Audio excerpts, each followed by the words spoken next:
इस पर बात करने से पहले आई थिंक इम्पोर्टेंट जो गवर्नमेंट ने एक काम किया है कि एक जिस तरह रियल स्टेट का शोबा है वहाँ पर कहा जाता है कि अरबों रुपए आमतौर पर ये कहा जाता है कि इनफॉर्मल इकॉनमी कह लें, ब्लैक मनी कह लें, वहाँ पर लोग पार्क कर देते हैं और उसका प्रोडक्टिव यूज़ नहीं है।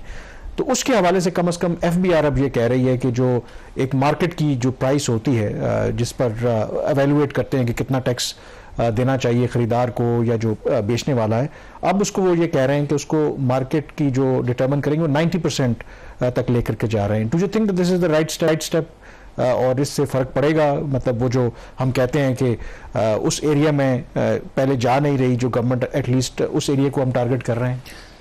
कामरान, पाकिस्तान में जो मनी लॉन्ड्रिंग है वो कानूनी तौर पर जायज़ है। ये मैं बहुत बड़ी एक स्टेटमेंट दे रहा हूँ। ये 90% का क्या मतलब होता है? आपने एक प्लॉट 1 करोड़ रुपए का खरीदा और हुकूमत कह रही है कि 90 लाख रुपए के ऊपर आप मुझे टैक्स दे दो और जो बाकी 10 लाख है वो किधर है?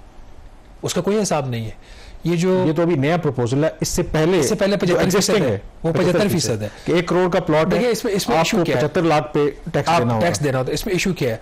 पाकिस्तान में सिर्फ 3 जो है वो प्रॉपर्टी के रेट्स हैं। एक जो एक्चुअल रेट है जिसको मार्केट वैल्यू कहा जाता है, एक वो रेट है जो आप जिसके ऊपर फेडरल गवर्नमेंट को टैक्सेस देते हो, जो FBR डिटरमिन प्रॉपर्टी वैल्यूएशन जिनको कहा जाता है। ये जो FBR का रेट है मार्केट रेट से इस वक्त कोई 25% ऑन एन एवरेज कम है। एक तीसरा रेट है डिप्टी कलेक्टर का, जो कि प्रोविंशियल रेट होता है जिसके ऊपर स्टैम्प ड्यूटीज होती हैं। जो DC रेट होता है वो मार्केट से आधा है। जो FBR का रेट है वो उसका मार्केट से 3/4 है। एक्चुअल मार्केट है आपकी उससे कहीं ज़्यादा।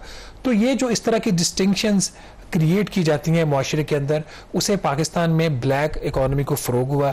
स्पेशल आपको एक टैक्स हेवन्स पाकिस्तान में जैसे पाटा है फेडरली एडमिनिस्ट्रेटेड ट्राइबल एरिया, जिनको जम कर दिया गया खैबर पख्तूनख्वा में, लेकिन उनके ऊपर आज भी एक स्पेशल टैक्स ट्रीटमेंट है।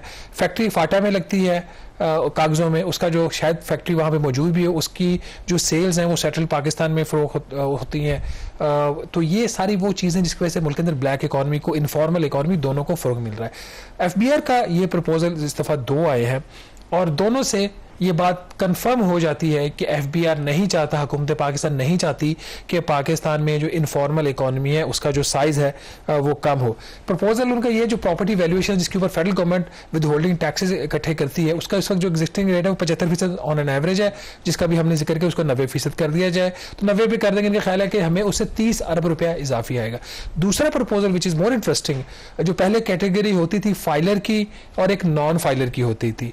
नॉन फाइलर की कैटेगरी खुद वजीर खजाना हर इंटरव्यू में इतराफ कर चुके नहीं होने चाहिए, उनके अंदर इतनी जरूरत नहीं है, वजीर खजाना के अंदर इतनी जरूरत नहीं है इतराफ करने के बावजूद कि वो नॉन फाइलर की कैटेगरी खत्म कर सकें। उनका इतराफ एक तरफ, एक और नया काम उन्होंने कर दिया, मोहम्मद औरंगजेब साहब एज फाइनेंस मिनिस्टर, उन्होंने एक तीसरी कैटेगरी बजट के अंदर इंट्रोड्यूस करवा दी जिसका नाम है लेट फाइलर्स की। फाइलर का रेट अगर 3% है, नॉन फाइलर का रेट अगर फॉर एग्जांपल किसी चीज के ऊपर 12% है, तो आप लेट फाइलर को कहते हो कि आप ना 3 दो फाइलर का, ना नॉन फाइलर का 12 दो, आप बीच का 6 या 8% रेट दे के कोई भी एसेट खरीद के कम टैक्स रेट के ऊपर उसको क्लियर कराओ। ये कौन सा मुल्क है? ये क्या मजाक हो रहा है पाकिस्तान के साथ? तो ये जो इस तरह की जब चीजें होती हैं उसकी वजह से ब्लैक और इनफॉर्मल इकॉनमी बढ़ेगी। मेरा ख्याल है कि वज़ीर ख़जाना साहब को इस बात को एक्सप्लेन करना चाहिए कि उन्होंने लेट फाइलर की कैटेगरी क्यों इंट्रोड्यूस करवाई। पहले ये हुकूमत और जो हमारी इकॉनमी है 2013 में जो इंट्रोड्यूस हुई थी या 2014 में नॉन फाइलर की कैटेगरी, उससे नहीं संभल पा रही, उसको इन्होंने प्यूनिटिव कर दिया, उसके रेट्स बढ़ा दिए नॉन फाइलर के और साथ ही लेट फाइलर इंट्रोड्यूस करवा दिया। ये जो प्रॉपर्टी या रियल स्टेट का काम है, आपको पता है कि इस्लामाबाद के अंदर भी या इवन बड़े शहरों में मतलब अरबों की लेन देन होती है। क्या FBR या कोई भी जो इदारा है, हमारे पास ऐसा मैकेनिज्म नहीं है कि इसके अंदर एक ट्रांसपेरेंसी आप ले आएं और जो एक्चुअल मसलन मैं आपसे एक घर खरीद रहा हूं या प्लॉट खरीद रहा हूं और कोई ऐसा निज़ाम हो कि जो एक्चुअल मुझे वो शो करना पड़े कि जी आपने 2 करोड़ का मुझे बेचा है, उसकी एक थ्रू प्रॉपर चैनल ट्रांजैक्शन हुई है, कोई अंडरहैंड डीलिंग नहीं हुई, कागजों में मैंने कुछ और लिखा है, एक्चुअल प्राइस कुछ और है। बेहतर नहीं है कि हम इस निज़ाम को बेहतर करें कि जो चोर दरवाज़ा जो खरीदार है और जो बेचने वाला है वो आपस में तय कर लेते हैं, प्लॉट 5 करोड़ का है, शो करते हैं जी 50 लाख का और उसके ऊपर वो कर लेते हैं। तो ऐसा निज़ाम नहीं, इतनी बड़ी सारे निज़ाम को काम इसको रेगुलेट करें, एक सारे निज़ाम कर दें ना, आप एक सिंपल काम करें, नॉन फाइलर की कैटेगरी खत्म कर दें, लेट फाइलर आपने इंट्रोड्यूस करवा दिया है, नॉन फाइलर भी पीएमएलएन की गवर्नमेंट इंट्रोड्यूस करवाया था। इन दोनों कैटेगरीज को खत्म करें। फाइलर की एक कैटेगरी हो जो नहीं फाइल करता, वो इलीगैलिटी है, उसको जाके पिनलाइज करें। नंबर 2, ये जो डीसी रेट है सूबों का और फेडरल गवर्नमेंट का जो एफबीआर की वैल्यूएशन, इसको खत्म करें। और फेयर मार्केट के ऊपर टैक्सेस में क्या प्रॉब्लम है? इसमें कोई रॉकेट साइंस है? हम चाहते नहीं है, हम दबाव के अंदर आके काम करते हैं। यही वजह है कि जिस किस्म का बजट दिया गया, मैं कहा 2 लाइनें मैं बोलता हूँ। आज फिर सेनेट स्टैंडिंग कमेटी और फाइनेंस की मीटिंग थी और हर साल इसमें हमारी बड़ी लर्निंग होती है, चीज़ों का पता चलता है। पाकिस्तान की हुकूमत का ये गालबन वाहिद बजट होगा जिसको हुकूमत पाकिस्तान खुद सपोर्ट नहीं कर पा रही। कोई अभी तक सामने आके खुल के नहीं कह सकता कि मैंने बड़ा अच्छा बजट दिया है और इस बजट से ये फ़वाइद हासिल हो जाएंगे। जो ये बात कहते हैं उसके पीछे कोई वजन नहीं होता। ये जो बजट है ये पाकिस्तान पीपल्स पार्टी की सपोर्ट के बगैर मंजूर नहीं हो सकता। ये जो बजट है पीएमएलएन के अपने वोट्स के बगैर मंजूर नहीं हो सकता।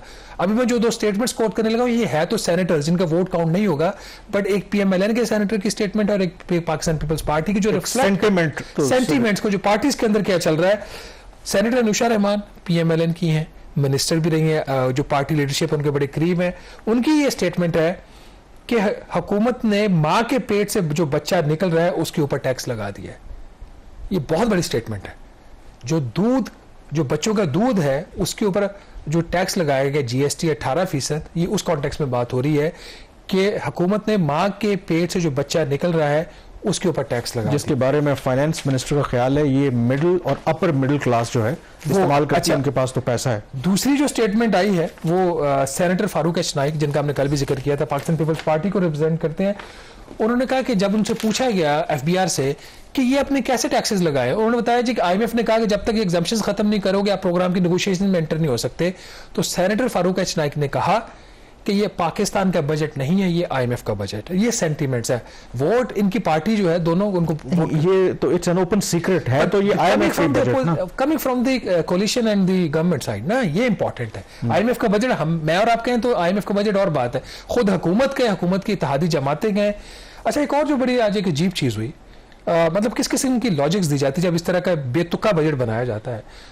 जब सेनेटर्स क्वेश्चन कर रहे थे एफबीआर को कि आपने बच्चों के दूध के ऊपर क्यों टैक्स लगा दिया, तो आमिना फैज भट्टी जो मेंबर आईआर पॉलिसी हैं, जिनका ये काम है ये टैक्सेशन पॉलिसी, उन्होंने कहा कि बच्चों के दूध के ऊपर इसलिए टैक्स लगाया है ताकि जो माएँ हैं वो अपने बच्चों को दूध पिला सकें। हम ये चाहते हैं कि पाकिस्तान में को इनकरेज करना चाहते हैं, मदर फीड को ब्रेस्ट फीडिंग का उन्होंने लफ्ज इस्तेमाल किया, उसको हम प्रमोट करना चाहते हैं। जिसपे जो पीपल्स पार्टी की सेनेटर शहरी रहमान साहिबा, उन्होंने कहा कि आपका काम पाकिस्तान के अंदर ब्रेस्ट फीडिंग को प्रमोट करना नहीं, आपका काम टैक्स कलेक्शन है। तो वो लॉजिक दें जो कोई समझ भी सके। इस किस्म की जो है इलॉजिकल बातें जो है, लेकिन अगर वाकई जो एफबीआर है टैक्स लगाते वक्त इतनी दूर सोच रखती है, तो फिर दूसरा जो डब्बे का जो दूध है उसके ऊपर भी अब एग्जाम्पशन खत्म कर दिया, 18% जो है सेल्स टैक्स लगेगा। और आए रोज आपको पता है कि पब्लिक सर्विस जो मैसेजेस गवर्नमेंट भी उसको सपोर्ट करती है कि खुला दूध का आप इस्तेमाल ना करें, डब्बे के दूध का इस्तेमाल करें, वो ज़्यादा हेल्दी होता है। तो अगर तो पहली बात उनकी मान ली जाए कि मदर फीड को प्रमोट करने के लिए टैक्स लगाया, तो दूसरा इसका मतलब है कि डब्बे के दूध के ऊपर जीएसटी लगा के आप ये कह रहे हैं, लोगों को इनकरेज कर रहे हैं कि आप खुला दूध इस्तेमाल करें, जो गवर्नमेंट खुद कहती है कि मुजरे सेहत है। मैंने ये बोला ना कि इस बजट की कोई सर कोई पैर नहीं आपको नजर आ रहा। इसके ऊपर भी काफी डिस्कशन है कि आप क्यों पैकेज मिल्क को प्रमोट करें, जब वहां पर ये बात है जी कंज्यूमर्स ने पे करना, कौन से कंपनीज ने देना है। एक जो चीज बहुत खुल के सामने और पहले भी थी, एफबीआर की जो लोग बजट मेकिंग के प्रोसेस में है उनकी अंडरस्टैंडिंग ही नहीं है पाकिस्तान की इकोनॉमी की।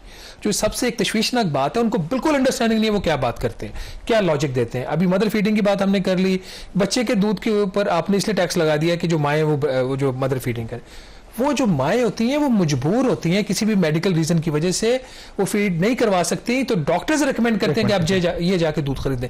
उसके ऊपर आपने 18% जीएसटी लगा दिया, क्यों? क्योंकि वहां से आपको 20 अरब चाहिए। आपने पैकेज मिल्क के ऊपर 18% जीएसटी लगा दिया, क्यों? आपको 75 अरब रुपए और चाहिए। और जिससे पाकिस्तान में जो कामरान महंगाई होगी, वो जो हुकूमत का हदफ है अगले साल का 12%, वो तो नहीं होने वाला चाहिए। अच्छा, इसमें इंटरेस्टिंग है कि अब जो डब्बे का दूध है, आज भी आई थिंक पाकिस्तान की बेशतर जो आबादी है वो दही इलाकों में भी रहती है, इवन शहरों के अंदर भी खुले दूध का इस्तेमाल किया जाता है। डब्बे के दूध के ऊपर प्रोडक्ट तो एक ही है, सिर्फ वो डब्बे में आ रही है, बाकी आप उसको बेशक खुला बेचें। अब जो खुला दूध बेचने वाले हैं उनके ऊपर तो ये सेल्स टैक्स लागू नहीं होगा, लेकिन जब 18% आप जीएसटी लगाएंगे तो नेचुरली आपको पता है कि मार्केट फिर जब डब्बे वाला दूध महंगा होगा तो खुला दूध भी महंगा होगा, और जो खुला दूध वाला पैसा है वो तो जो आम लोग बेच रहे हैं उनकी जेब में जाएगा, तो उससे बिल्कुल वो एक मतलब महंगाई का एक नया तूफान आएगा। या तो आप डिस्क्रिमिनेट ना करें ना, आप एक पॉलिसी ऐसी बनाएं कि फिर सारों पर वो बेशक वो खुला दूध बेच रहा है या डब्बे में बेच रहा है, एक प्रोडक्ट है ना, आप उस पर भी फिर टैक्स लगाएंगे। इनफॉर्मल इकोनॉमी से प्रमोट होगी। मैंने एक स्टोरी की थी 2-3-4 दिन पहले, जिसमें मेरी स्टोरी ये थी कि हुकूमत ने 250 अरब रुपए का वाइट बॉम्ब मारा है लोगों के ऊपर। इस वक्त जो पैकेज मिल्क है, जो डिब्बे का दूध है, वो उसकी जो टोटल उसका शेयर है मार्केट का वो 8% से ज़्यादा नहीं है। मुख्तलिफ एस्टिमेट्स FBR के भी हैं, पाकिस्तान डेयरी एसोसिएशन के भी हैं। अगर पाकिस्तान में 100 लीटर दूध बिकता है जिसमें उसमें 92 लीटर खुला दूध है और 8 लीटर डिब्बे में बिकता है, तो ये जो टैक्स लगाया है ये लगा है 8 लीटर के ऊपर, जिससे हुकूमत को इजाफी मिलेगा 75 अरब रुपया। लेकिन चूंकि जब 75 अरब वो जो टैक्स लगा है 18%, जिससे खुद पाकिस्तान डेयरी एसोसिएशन के मुताबिक कम से कम 50 रुपए और मैक्सिमम 70 रुपए फी लीटर दूध की कीमत में इजाफा होगा, जो कि 280 रुपए का एक डिब्बा मिलता है ऑन एन एवरेज 280 290, वो आपका 350 360 पे जा रहे हैं। ये होगी एक चीज। जब ये 360 पे रेट या 350 पे एवरेज ले लो, उसके ऊपर डिब्बे के दूध का रेट चला जाएगा। जो गवाला आपके घर में आके दूध देता है, जो उसे 220 रुपए और एन एवरेज फी लीटर बेच रहा है, उसको मार्जिन कितना मिल गया? उसको कम से कम 130 रुपए का मार्जिन मिल गया। वो क्या करेगा? वो 250 कर देगा। वो 250 रुपए सीधा सीधा 30 रुपए फी लीटर बढ़ा देगा, वो उसकी जेब में जाएगा, उसकी जेब में टैक्स नहीं होगा। एक तो सबसे बड़ा जो डेंट है ना, हमेशा जब इनफॉर्मल इकोनॉमी जो आप स्टार्ट में बात करते हैं कैसे प्रमोट होती है, इनफॉर्मल इकोनॉमी हुकूमत प्रमोट करती है अपने टैक्स पॉलिसीज की वजह से। ये जो 8% है बचाए, इसको इनकरेज किया जाए, ये 16% हो, और जो इनफॉर्मल सेक्टर उसका साइज कम, ये उसको मार रहे हैं। सेम इज ट्रू फॉर वो जो कल हम बात करते हैं ब्रांडेड शॉप्स की, कि जी अगर आप आइडियाज का या खाड़ी का या किसी भी बड़े ब्रांड का आप जो है एक एस्टेब्लिश ब्रांड का बड़ा नाम भी उसका आप कपड़े खरीदने जाए, उसके ऊपर पहले रेट था 15%, जिसको टैक्स का रेट को बढ़ाकर 18 कर दिया। अब जो ब्रांडेड शॉप्स के ऊपर कपड़ा बिक रहा है, लेदर बिक रहा है, उसका मार्केट शेयर कितना है? 5%। और जो 95% उससे बाहर बैठा हुआ है वो कितना टैक्स दे रहा है? 0। तो उसको 18% कर दिया कि जो 5 है वो 4% हो जाए, 3% हो जाए। वो जो 95 बाहर बैठा हुआ है उसको बढ़ा रहे हैं। तो कॉन्ट्राडिक्शन पॉलिसीज में है। इन्होंने अब जो एक फंडामेंटल कामरान मेरे को वाइंड अप करते हैं, काफी टाइम हो गया। इसहाक डार साहब की जो वजारत थी उससे काफी लोगों को प्रॉब्लम था, हम भी बड़ा क्रिटिसाइज करते थे उनकी इकोनॉमिक पॉलिसीज को। लेकिन जो इसहाक डार साहब की रिप्लेसमेंट में फाइनेंस मिनिस्टर लाएगा, जो इस किस्म का जो बजट दिया गया है, जिसको ना ही PMLN डिफेंड कर पा रही है, ना हुकूमत एज अ होल डिफेंड कर पा रही है, ना इत्तेहादी जमातें डिफेंड, ना ही कोई सेक्टर सामने आके कह रहा है कि बहुत अच्छा बजट दिया गया।